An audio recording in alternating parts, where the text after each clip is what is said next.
In this example, we will look to use R to calculate a hypothesis test for two means from independent samples. So the very first thing you have to do is put some data in. This data has to do with the amount of sewage that might be dumped into a town, so it's the amount of oxygen levels in water above the town and below. So let's do above the town, and the first reading was 4.8, the next one was 5.2, the next one was 5.0, 4.9, and 5.1. Not a lot of data here, but we'll work with this as we have. And then we'll also put in the values for below the town. And that was 5.0, 4.7, 4.9, 4.8, 4.9. If you want to do a histogram to see if you have normally distributed populations, you can do a histogram of each one of these.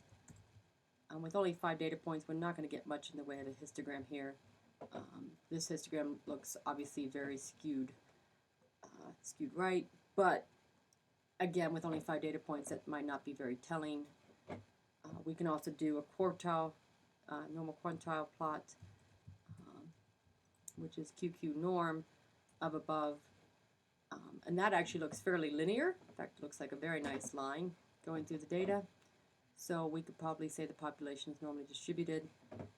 If you want to do a box plot, you could do a box plot of the data also. I happen to like my box plots to be horizontal, but you can leave them vertical. Doesn't matter. Looking at the box plot, I noticed that there's no outliers. So we probably can assume that the population above is normally distributed, and we can do the exact same thing for below. So we could do a histogram of below. Again, the histogram is not very telling because there's only 5 data points. None of this will be very telling because there's only 5 data points. We can do the QQ norm below. That looks, again, fairly linear.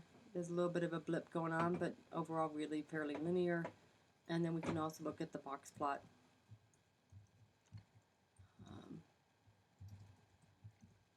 Just to see what the box plot looks like.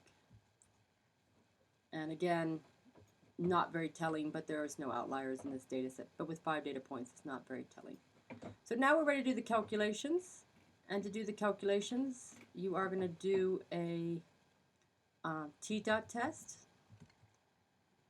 With R, everything is, depending on what kind of test it is, it's something.test. Since this is a t-test because it deals with means, we do t-dot test.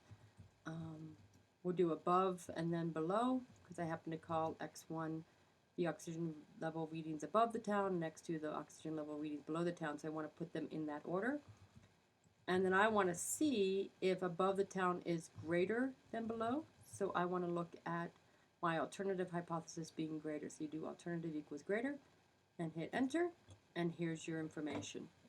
Here is my test statistic right there, my t there, and then my p-value is right here. So from that information, you can now make the determination of whether or not you should reject or fail to reject HO.